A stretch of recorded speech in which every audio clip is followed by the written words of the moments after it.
Sekarang kita akan melihat ya penderitaan para pelaku perundungan AG. Di sini kayaknya gue banyak ngasih karakter anonim, jadi nikmatin aja. Semoga visualnya bagus. Ibu dapat telepon dari sekolah. Ini maksudnya apa? Kamu teman sekelas, katanya juga kamu merusak barang-barang sekolah.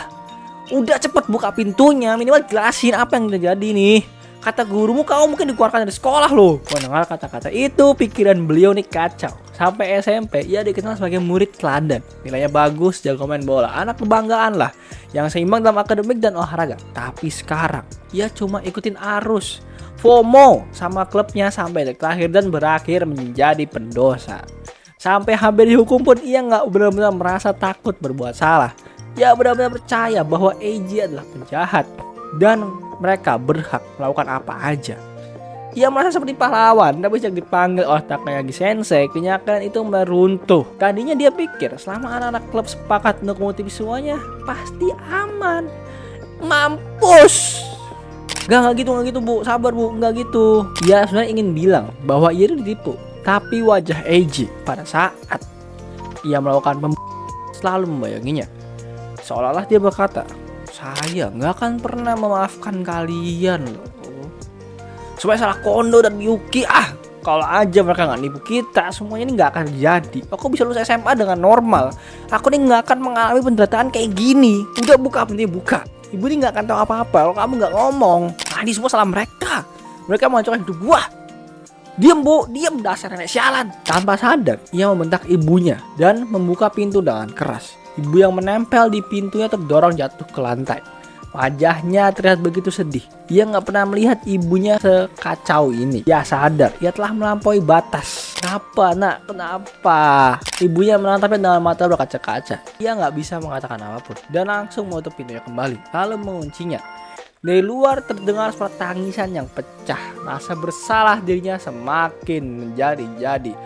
Wah, rusak durhaka cuk. Karena itu karena aku pelaku langsung, hukumannya pasti berat. Gak dimaafkan lagi. Aku gak bisa dimaafkan.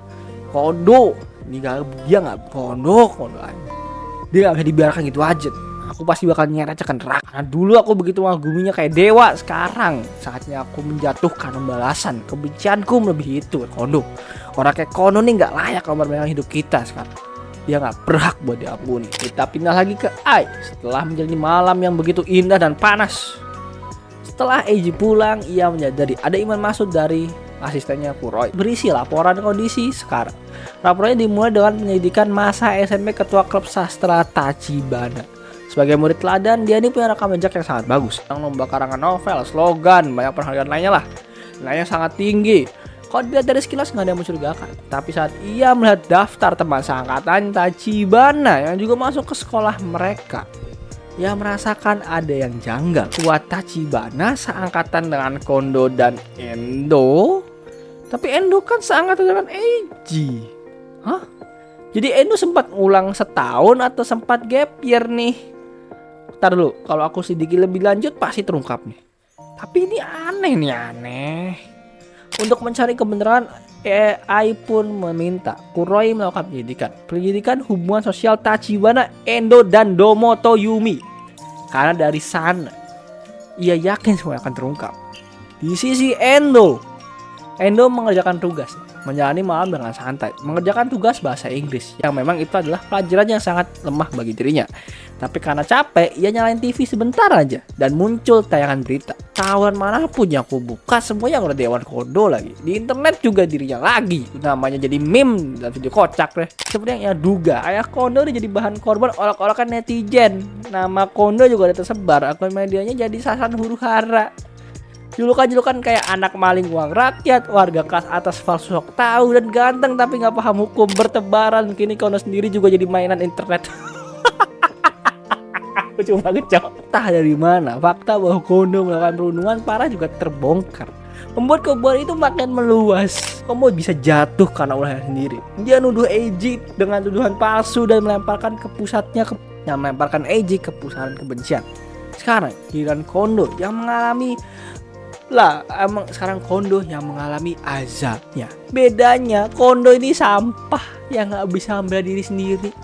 Gak akan ada yang nolong. anak-anak klub sepak bola juga udah goyang. Udah gitu dikasih pressure dikit. Mereka cuma bisa memanfaatkan kemampuan Kondo buat memperindah riwayat mereka. Demi itu mereka jadiin Kondo raja-rajaan. Ya makanya gue usah main raja-rajaan kan. Mampus. Kondo pasti akan mampu menyadari siapa dia sebenarnya nih. Sedikit demi sedikit kehilangan rasa percaya diri, ditampar kenyataan pahit, kehilangan segalanya, ketenaran maupun kebahagiaan. Tapi di sini Endo pengen bilang mampus. Itulah akhirnya pantas buat lu. Lu nyoba menghancurkan segala hal berharga milik gua. Bukan sekali, 2 kali. Tapi tetap aja rasa hampa ini masih ada yang tersisa kayaknya. Pada akhirnya hidup Endo berantakan hanya karena Kondo. Tapi tiba-tiba ponselnya berdering dari Yumi. Halo Endo, ngobrol lu. Ya kenapa? Aku coba belajar sih buat ujian masuk. Ya cuma mau ngobrol bentar, 10 menit aja boleh kan? Yakin? Bukannya hari ini kamu udah banyak istirahat ya? Ih gimana sih?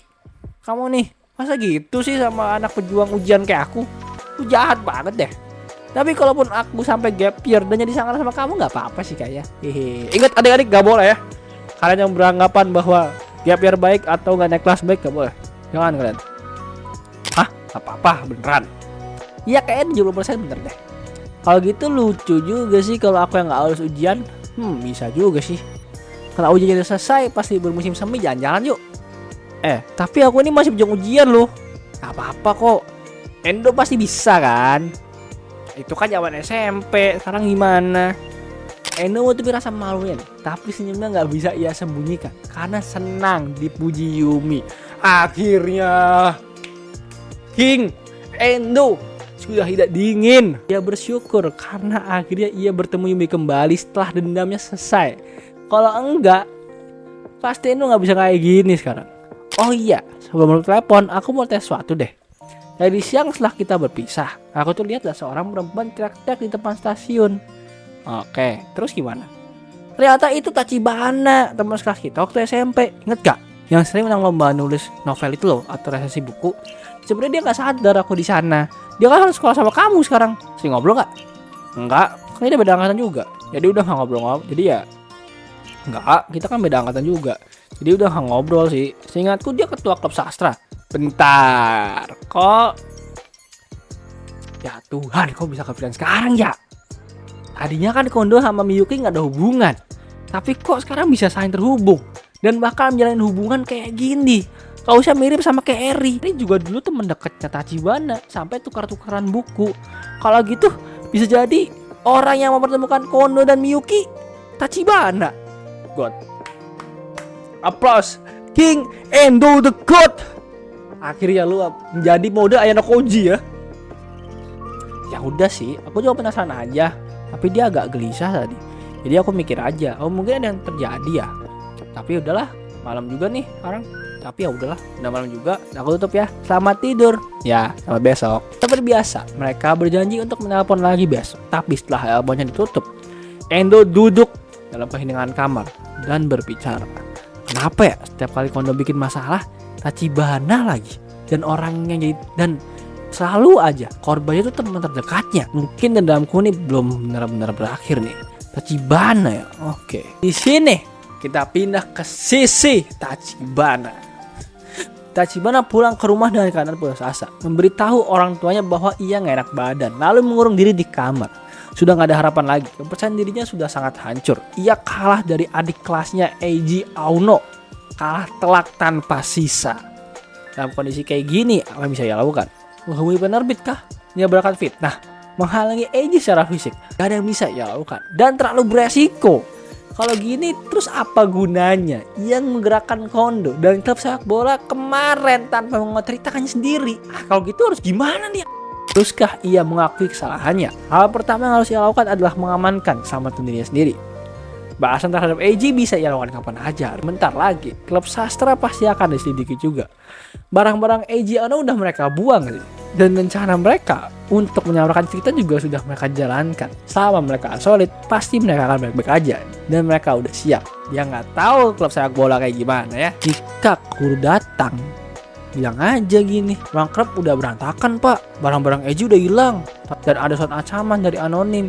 Katanya gini, kalau kalian bilang ke guru, kan juga akan Jadi kita ngeklaim aja kalau kami punya alasan buat diam. Jangan mengatakan seperti itu. Mereka punya alasan untuk diam. Pihak sekolah pasti akan menyangka pelakunya adalah klub sepak bola yang marah. Masalah paling merepotkannya ini emang Kondo. Tapi untungnya aja sebelum ia ditangkap, aku udah hapus semua data SNS. Aku udah gak punya hubungan apa-apa nih dengan anggota klub sepak bola. Semua percakapanku juga aku hapus dari server. Jadi nggak bisa dipulihkan. Kalau Kondo mencoba menimpakan kesalahan pada aku, karena nggak ada bukti, itu hanya akan dianggap sebagai omong kosong dan penuh asa. Aku yakin aku bisa lolos nih. Karena itu lebih baik aku nggak bergerak kayaknya. Dan ia pikir bahwa dirinya God dan mulai tenang. Sekarang momennya masih berpihak pada AJ. Pasti ia akan menimbulkan masalah. Lebih baik menunggu sampai momennya berubah. Baru ia bahas dendam. Semua masih bisa diatur sih. Aku tinggal mencari orang baru untuk menggantikan peran Kondo. Selama aku nggak bisa bergerak sendiri, ya udah nggak usah ngotorin tangan kan. Masih bisa nih. Aku nggak akan pernah memaafkanmu Eiji. Mata layar tempat ulasan pedas terhadap novelnya terpampang.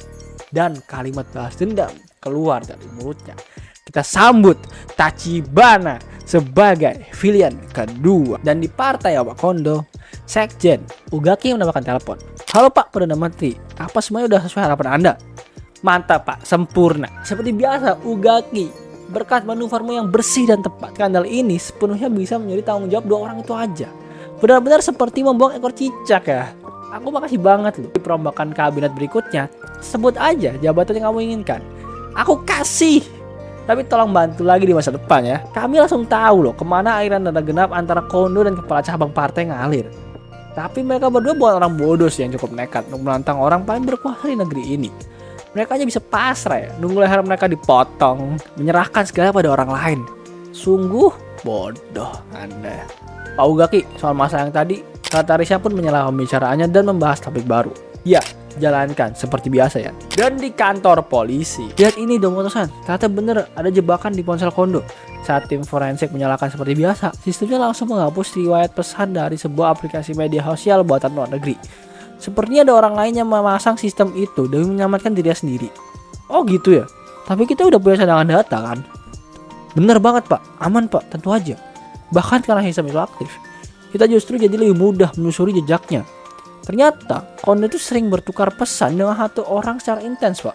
Dan dari analisis awal, orang itu sangat terlibat dalam kasus perundungan ini. Kalau begitu, kita koordinasi dengan pihak sekolah untuk mengidentifikasi orang itu ya. Sekolah pasti akan mau bekerja sama dengan aktif perihal hal ini kok, pasti. Dan bentar guys, saya menemukan sebuah cocok lagi. Apakah Officer Domoto merupakan bapak dari Domoto Yumi? Dikarenakan ya, nama lengkap Yumi itu Domoto Yumi loh. Dan ini nama officernya Domoto. Apakah muncul babak antara Queen Domoto Yumi melawan Tachibana? Dan menarik di kedepannya nih. Saya menunggu.